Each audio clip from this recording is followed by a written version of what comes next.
네, 일단 지수를 보자면 아주 좁은 박스권에서 오늘 제한적인 움직임을 보이고 있습니다. 거의 지수가 횡보하고 있다라고 이야기해도 적합할 정도로 그 변동폭은 크지 않은 상황인데요.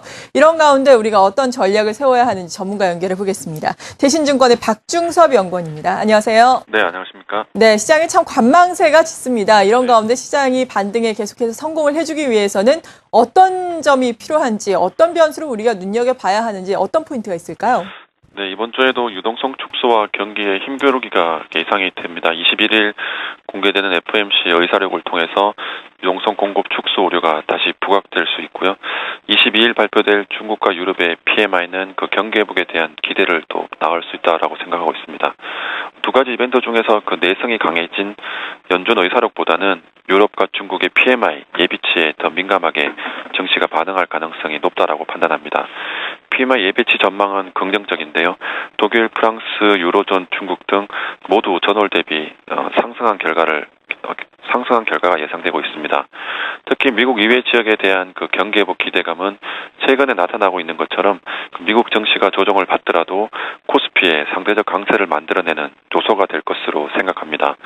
그동안 그 미국과 비교해서 경기 모멘텀이 약했던 유럽과 중국에서 경기 회복에 대한 기대감이 살아나면서 달러 유동성 축소에 대한 우려감을 상쇄해 나가고 있기 때문입니다. 미국에만 의존하던 글로벌 경기의 그 회복 기대가 유럽과 중국 등 다른 국가들로 옮겨가면서 미국 정책 축소에 따른 불안감이 지난 그 5월과 6월과 비교했을 때 우려가 크지 않을 것으로 생각하고 있습니다.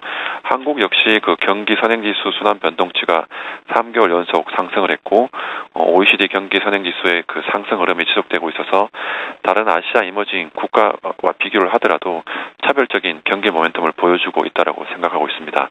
이런 그 한국의 차별적인 경기 모멘텀은 외국인 순매수에 긍정적인 영향을 미치면서 주가의 추가적인 상승이 가능할 것으로 생각하고 있습니다. 네, 우리나라가 차별적으로 경기 모멘텀이 있고 그리고 또 저가 매력도가 부각되고 있기 때문에 외국인의 순매수가 이어질 수 있을 것이다라고 평가를 해주셨습니다. 오늘도 순매도에 나서다가 순매수로 전환을 하면서 지금 4일 연속 외국인의 순매수가 들어오고 있는 상황인데요. 그렇다면 외국인이 관심 가지고 있는 업종군들을 좀 따라가야 할까요? 섹터별 전략은 어떻게 세우는 게 좋다고 생각하세요? 네, 업종이나 종목 선택 전략은 두 가지 측면에서 생각해 볼 수 있을 것 같습니다. 우선 그 유럽의 경기 회복을 감안해서 유럽 성장의 수혜주를 찾는 방법입니다.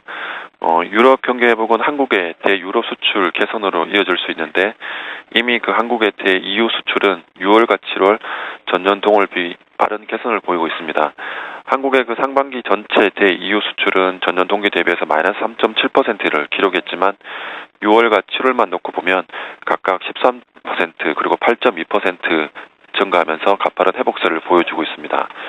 상반기 때 EU 수출이 호전된 품목들은 자동차, 화학 제품, 2차 전지 등인데요. 이런 종목들에서 추세적인 그 개선세가 나타나고 있기 때문에 관심이 필요해 보입니다. 또 다른 업종 선택 전략은 그 저가주 특히 저 PBR주 찾기라고 할 수 있겠습니다. 경험적으로 경기 모멘텀이 살아나기 시작하는 초기 국면에서 가치주, 저 PBR주들의 상대적 강세 현상이 나타났는데요. 이러한 현상이 최근 한국과 유럽 등에서 공통적으로 나타나고 있습니다. 비록 아직까지 이익 전망치가 그 낮은 수준에 있지만 최근 그 수년간 평균 PBR 아래에 있는 종목들에 대해서는 저가 매수의 관점에서 관심이 필요해 보입니다. 네, 대신증권의 박중섭 연구원과 함께 전략까지 짜봤습니다. 고맙습니다. 네, 감사합니다.